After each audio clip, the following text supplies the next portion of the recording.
Good morning. It is 8 o'clock and we've mastered the hill out of Bellingham. I say we mastered it because memory supplied both of us with an endless slog up the road, and it was terrible and it took forever.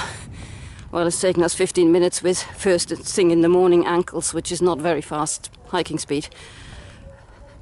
Obviously it's not brutally hot today. It's funny how your memory sometimes supplies really weird information. But we're off to tackle what's left of the Pennine Way. We'll do it all today, won't we, babes? You can't hear me. Quick update for last night. My part still deflates because thermarest, or more to the point, thermarest's new stupid valve. It's just unfixable, that damn thing, no matter what you stick on. I tried fixing mine with everything under the sun, with the patches, with the glue, with super glue, with gaffer tape. And it never worked. I drew the line on mine with just tenacious tape because I don't want super glue or anything on it, just in case I can actually persuade thermarest to bloody fix it for me when we get back or exchange it. It's just a design fault. There's no other way to describe it. What we think is happening is that plastic wedge they put in now. Yeah. The thing is, when you put it away in your backpack, it cuts into it slightly. Usually it's just a circular valve that you could replace because it did leak every now and then.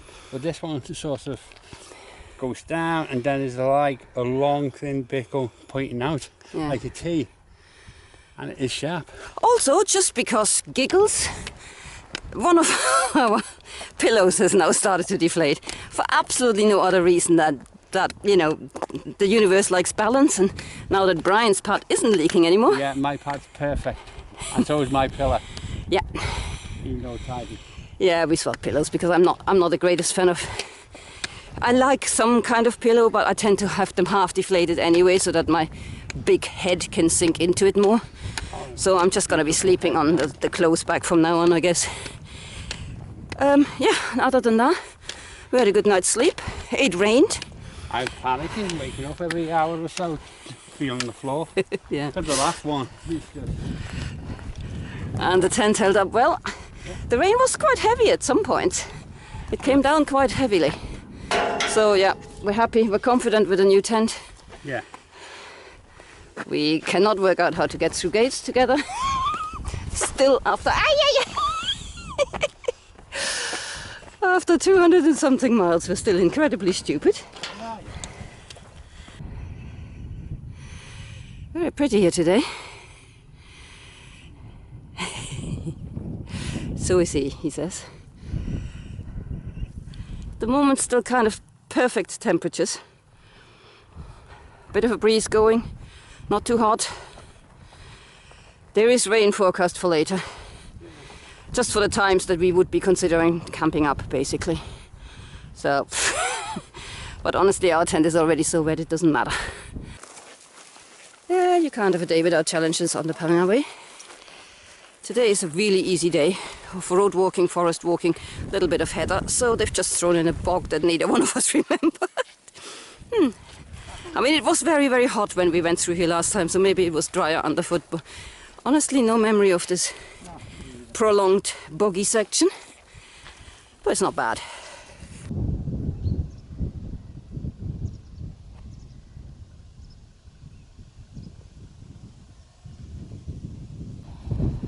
Typical breakfast break again. Everything is everywhere, drying out. It's drying really, really quickly. But unfortunately, because it's like completely non-absorbent fabric, the drops that sit on it just sit. You have to shake it out ever so often, but other than that, yeah, it dries out real fast. As does the tie bag, obviously. And there's the bag for the tent, flapping in the wind. And we're having our usual tea and coffee, and yes, we are sitting directly on the path.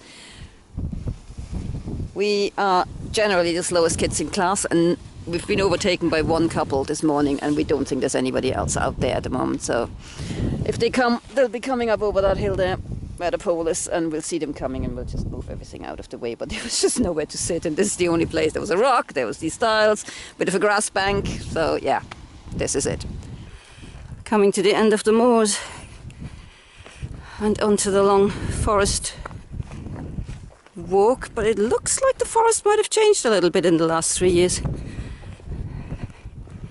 There's a lot of new growth and lack of established forest from what I remember. But the weather's holding so far. There's a really rather a lot of rain forecast for around 4 o'clock, so we're kind of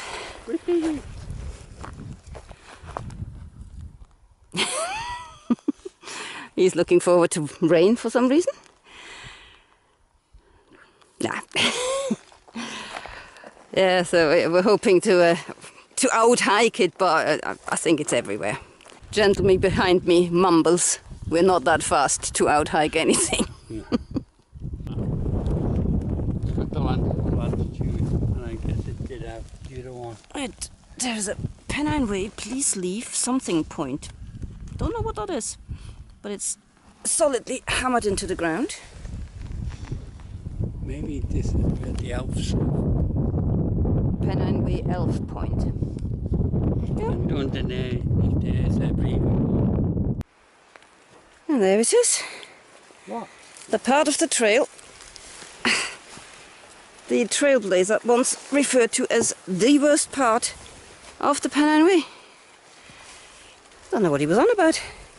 I mean, it's not like there's tons of rocks hidden under tall grass and slippy surfaces and trees growing right into the path. Easy. No, this really is. I mean, it's pathetically short. You can see the top of the hill, that's where it ends, but this stretch really does. It sucks majorly. And it's not just us, we just met a nice lady coming the other way, and she warned us about this bit, because, yeah, it really does suck. Yeah, this trail is the full package. Slippy bit, muddy bits, rocky bits, slanted bits, really steep bits, and right at the end a step taller than my knee. Because why not? She just needs to grow longer legs. Yeah. And be a model.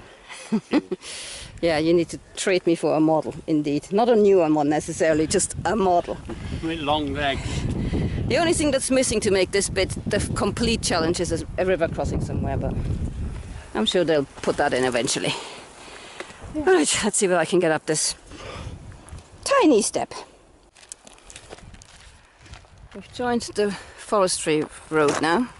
Been on it for about 5 minutes or so. There's all these lovely new signposts everywhere. And not one of them mentions the Pennine Way. Does anybody know why that is? It's like the Pennine Way people say now we're not paying for new signposts, and therefore they've decided to just leave it off. I mean, we're hiking here by GPX and hand-drawn maps mostly, and it seems straightforward enough, but it's really weird. There's not, like, all these trails mentioned, and not a mention of the Pennine Way. So we have a bit of a dilemma on our hands. It's 3:45. We're at, forgotten what this place is called. It's the little thingy bridge when you come off the forest road. The little visitor center garden area here. We'll be at the campsite at Burness in about half an hour probably, which makes it really early night. We wanted to climb up into the Chivits. We would have exactly the right time to do that. But as you've just seen, the forecast is for quite strong winds, occasional gusts of wind down here.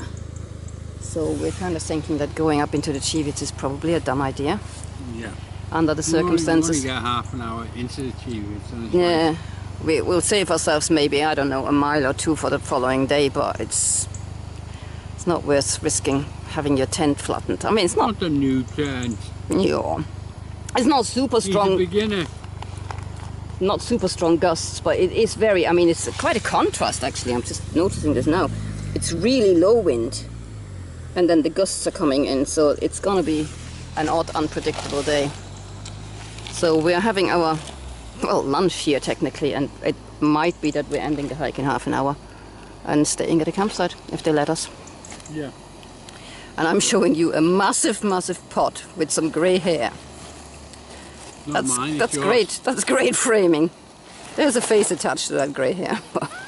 You've probably seen enough of that by now. There's another one of those wonderful trails.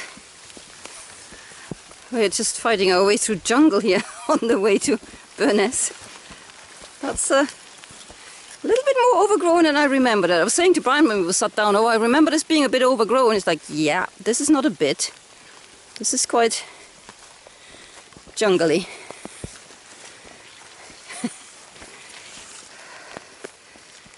Oh well, not far to go.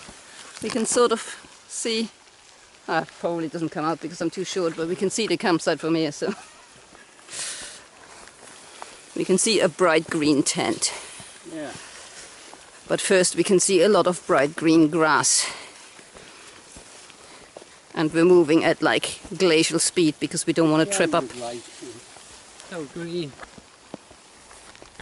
Michelle would like it, so green. Yeah. So things took a bit of a turn.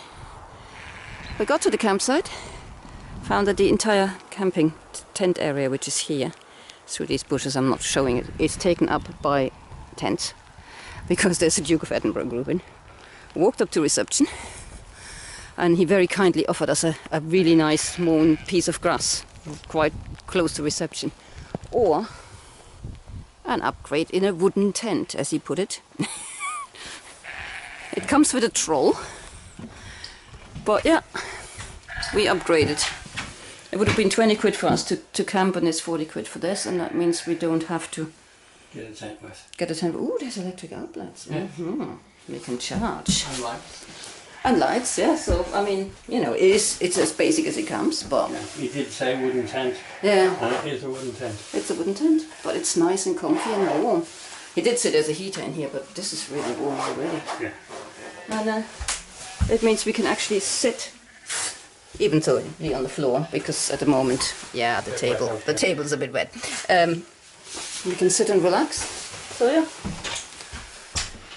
this is the, I've forgotten what it's called. It's the campsite before Burness. Border Forest Park, there's the sign. Border Forest Park. It's normally, it's £10 per person To camp. to camp here, yeah. Oh, and our next nearest neighbours are sheep. We like that. Yeah. We're happy with this. Yeah. We're happy with that. Oh my god, that's... Sorry, that's so close.